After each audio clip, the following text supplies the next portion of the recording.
ಕೊಲೆಗೆ ಮೂಲ ಕಾರಣವಾಗಿರುವ ಪವಿತ್ರ ಗೌಡ ವಿಚಾರಣೆಯನ್ನು ಕೂಡ ನಡೆಸುತ್ತಾರೆ. ಈಗ ಮಹಿಳಾ ಸಾಂತ್ವನ ಕೇಂದ್ರದಲ್ಲಿದ್ದಾರೆ ಪವಿತ್ರ ಗೌಡ. ಕಳೆದ ರಾತ್ರಿ ಇಡೀ ರಾತ್ರಿ ಮಹಿಳಾ ಸಾಂತ್ವನ ಕೇಂದ್ರದಲ್ಲಿ ಕಳೆದಿದ್ದಾರೆ.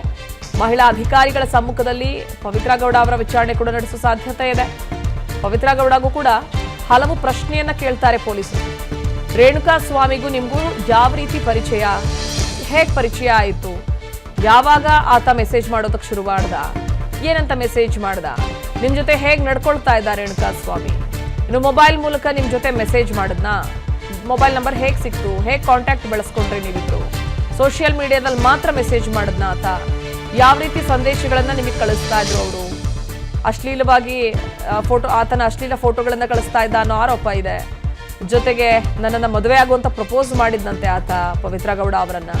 ಕಾರಣ ದರ್ಶನ್ ಅವರ ಮೊದಲ ಪತ್ನಿ ವಿಜಯಲಕ್ಷ್ಮಿ ಜೊತೆ ದರ್ಶನ್ ಸುಖ ಸಂಸಾರವನ್ನ ನಡೆಸಲಿ, ಹಾದಿ ಬೀದಿ ರಾಮಾಯಣವನ್ನ ಏನ್ ಮಾಡ್ಕೊಂಡಿದ್ದಾರಲ್ಲ ಈಕೆಗೋಸ್ಕರ, ಈಕೆಯನ್ನ ಬಿಟ್ಟು ಬಿಡ್ಲಿ ಅನ್ನೋ ಕಾರಣಕ್ಕಾಗಿ ಆತ ದರ್ಶನ್ ಅವರ ಹುಚ್ಚು ಅಭಿಮಾನಿ. ನಾವೀಗಾಗಲೇ ಹೇಳಿದಾಗೆ ಇದೇ ಕಾರಣಕ್ಕೆ ಈ ರೀತಿಯಾಗಿ ಮಾಡ್ದ ಅನ್ನೋದು. ಇನ್ನು ನಿನ್ನೆ ಪವಿತ್ರ ಗೌಡ ಅವರನ್ನ ಮಹಿಳಾ ಸಾಂತ್ವನ ಕೇಂದ್ರಕ್ಕೆ ಶಿಫ್ಟ್ ಮಾಡಿದಂತ ಸಂದರ್ಭ. ಇನ್ನು ಈ ವಿಚಾರ ದರ್ಶನ್ ಅವರ ಗಮನಕ್ಕೆ ನೀವು ತಂದಿದ್ರಾ? ದರ್ಶನ್ ಮತ್ತು ನಿಮಗೂ ಹೇಗ್ ಪರಿಚಯ, ಅವ್ರ ಗಮನಕ್ಕೆ ವಿಷಯ ತರೋ ಅವಶ್ಯಕತೆ ಆದ್ರೂ ಏನಿತ್ತು? ಯಾಕೆಂದ್ರೆ ಅಧಿಕೃತವಾಗಿ ಎಲ್ಲೂ ಕೂಡ ಪವಿತ್ರ ಗೌಡ ಅಂಡ್ ದರ್ಶನ್ ನಾವು ಮದುವೆ ಆಗಿದ್ದೀವಿ, ಈಕೆ ನನ್ನ ಎರಡನೇ ಪತ್ನಿ, ಈಕೆ ನನ್ನ ಎರಡನೇ ಪತಿ ಅಂತ ಎಲ್ಲೂ ಹೇಳ್ಕೊಂಡಿಲ್ಲ. ಸೊ ಏನ್ ನಿಮ್ಮಿಬ್ರು ಸಂಬಂಧ, ನಿಮ್ಮಿಬ್ರು ಪರಿಚಯ ಹೇಗೆ, ಈ ಬಗ್ಗೆ ನೀವು ಪೊಲೀಸರಿಗೆ ದೂರು ಕೊಡ್ಬೋದಿತ್ತಲ್ವಾ? ರೇಣುಕಾ ಸ್ವಾಮಿ ವಿಳಾಸ ನಿಮಗೆ ಸಿಕ್ಕಿದಾದ್ರೂ ಹೇಗೆ? ಹಲ್ಲೆ ಮಾಡೋ ಸಮಯದಲ್ಲಿ ನೀವು ಕೂಡ ಜೊತೆಗಿದ್ರಾ ಅಲ್ಲಿ ಶೆಡ್ನಲ್ಲಿ? ಕೊಲೆ ಸಮಯದಲ್ಲಿ ದರ್ಶನ್ ಕೂಡ ಜೊತೆಗಿದ್ರಾ? ಹಲ್ಲೆ ಮಾಡೋ ಮುನ್ನ ಕೊಲೆ ಮಾಡೋ ಉದ್ದೇಶ ಇತ್ತಾ, ಅಥವಾ ಕರೆಸಿ ವಾರ್ನ್ ಮಾಡಿ ಕಳಿಸ್ಬೇಕು ಅನ್ನೋ ಕಾರಣಕ್ಕಷ್ಟೇ ಆತನನ್ನ ಕರ್ಸ್ಕೊಂಡ್ರ ನೀವು? ಹೇಗ್ ಕರ್ಕೊಂಬಂದ್ರಿ ಆತನ ಅಡ್ರೆಸ್ ಅನ್ನಾದ್ರೂ ಹೇಗ್ ಪತ್ತೆ ಹಚ್ಚಿದ್ರಿ? ನಿಮ್ಗೂ ದರ್ಶನ್ಗೂ ಏನ್ ಸಂಬಂಧ? ಪೊಲೀಸರಿಗೆ ಹೇಳ್ಬೋದಿತ್ತಲ್ವಾ ನೀವು? ನಾವಿದ್ವಿ ಅಲ್ವಾ ಇನ್ವೆಸ್ಟಿಗೇಷನ್ ಮಾಡಕ್ಕೆ, ನ್ಯಾಯ ಕೊಡ್ಸಕ್ಕೆ. ಅದನ್ನ ಬಿಟ್ಟು ಆತನನ್ನ ಕೊಲೆ ಮಾಡ್ತೀರಿ ಅಂತ ಆದ್ರೆ ನಿಮ್ಗೆ ಅಧಿಕಾರ ಕೊಟ್ಟಿದ್ದು ಯಾರು?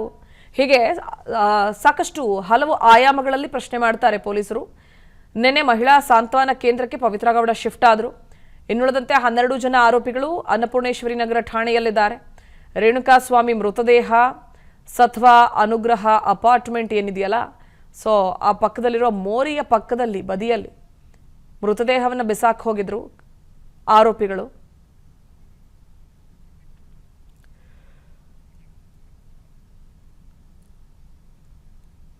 ಒಟ್ಟಾರೆ ಸ್ಯಾಂಡಲ್ವುಡ್ನ ನಟ, ಬಾಕ್ಸ್ ಆಫೀಸ್ ಸುಲ್ತಾನ್ ಅಂತ ಕರೆಸ್ಕೊಳ್ಳೋ ದರ್ಶನ್ ವಿಕೃತವಾಗಿ ಹಲ್ಲೆ ಮಾಡುವಾಗ ನಿಮ್ಗೇನು ಅನ್ನಿಸ್ಲಿಲ್ವಾ? ಹಲ್ಲೆ ಮಾಡೋ ಸಮಯದಲ್ಲಿ ಯಾರೆಲ್ಲ ಇದ್ರು, ಕೊಲೆ ಕೃತ್ಯದಲ್ಲಿ ಯಾರೆಲ್ಲ ಭಾಗಿಯಾಗಿದ್ರು, ಕೊಲೆ ಮಾಡುವಾಗ ನೀವು ತಡೆಯೋ ಪ್ರಯತ್ನ ಮಾಡಲಿಲ್ವಾ? ಹಾಗಿದ್ರೆ ಕೊಲೆ ನಂತರ ಮೃತದೇಹವನ್ನ ಹೇಗೆ ಸಾಗಿಸಿದ್ರು, ಹೇಗೆ ಹಲವು ಪ್ರಶ್ನೆಗಳನ್ನ ಪವಿತ್ರ ಅವರ ಮುಂದೆ ಇಡುವ ಸಾಧ್ಯತೆ ಇದೆ. ಕಾರಣ ಏವನ್ ಆರೋಪಿ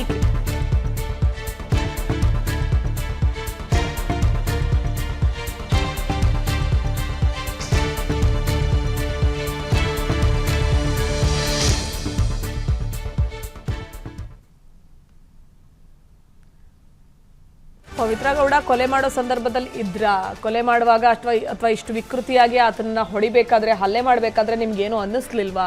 ನೀವು ತಡೆಯೋ ಪ್ರಯತ್ನ ಮಾಡ್ಲಿಲ್ವಾ? ಕೊಲೆ ಆದ್ಮೇಲೆ ಆ ಡೆಡ್ ಬಾಡಿಯನ್ನ ಯಾರೆಲ್ಲ ಸಾಗಿಸಿದ್ರು, ಆ ಸ್ಥಳದಲ್ಲಿ ಕೊಲೆ ನಡೆದ ಸ್ಥಳದಲ್ಲಿ ನೀವು ಇದ್ರಾ, ದರ್ಶನ್ ಇದ್ರ, ಹಾಗೆ ಯಾರೆಲ್ಲ ಇದ್ರು? ಆ ಬಾಡಿಯನ್ನ ಸಾಗಿಸಿದಾದ್ರೂ ಹೇಗೆ? ಅದಾದ್ಮೇಲೆ ಏನಾಯ್ತು? ಯಾಕಂದ್ರೆ ಪವಿತ್ರ ಗೌಡಗೂ ಕೂಡ ಇಷ್ಟೆಲ್ಲ ಆದ್ಮೇಲೆ ಮನೆಗೆ ಬಂದು ದರ್ಶನ್ ಹೊಡೆದ್ರು. ಆಕೆ ಕೂಡ ನಿನ್ನೆಯಷ್ಟೇ ಹಾಸ್ಪಿಟಲ್ನಿಂದ, ರಾಜರಾಜೇಶ್ವರಿ ನಗರದ ಒಂದು ಹಾಸ್ಪಿಟಲ್ನಲ್ಲಿ ಚಿಕಿತ್ಸೆಯನ್ನು ಪಡ್ಕೊಂಡು ನಿನ್ನೆಯಷ್ಟೇ ಹಾಸ್ಪಿಟಲ್ನಿಂದ ಡಿಸ್ಚಾರ್ಜ್ ಆಗಿದ್ರು ಅನ್ನೋ ಮಾಹಿತಿ. ಸೊ ಹೀಗಾಗಿ ಅಲ್ಲಿಂದ ಇಲ್ಲಿವರೆಗೂ ಏನೆಲ್ಲ ಆಯಿತು ಅನ್ನೋ ಮಾಹಿತಿಯನ್ನು ಕಲೆ ಹಾಕ್ತಾರೆ ಪೊಲೀಸರು. ಆಕೆಯ ಬಳಿ ಕೂಡ ಹಲವು ಆಯಾಮಗಳಲ್ಲಿ ಪ್ರಶ್ನೆಗಳನ್ನು ಮಾಡ್ತಾರೆ.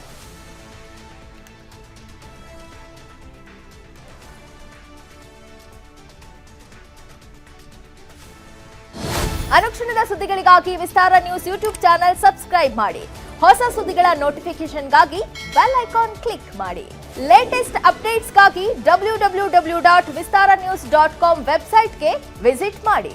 ಅಂಗೈಯಲ್ಲೇ ಜಗತ್ತಿನ ಸುದ್ದಿ ತಿಳಿಯಲು ವಿಸ್ತಾರ ನ್ಯೂಸ್ ಕನ್ನಡ ಆಪ್ ಡೌನ್ಲೋಡ್ ಮಾಡಿ.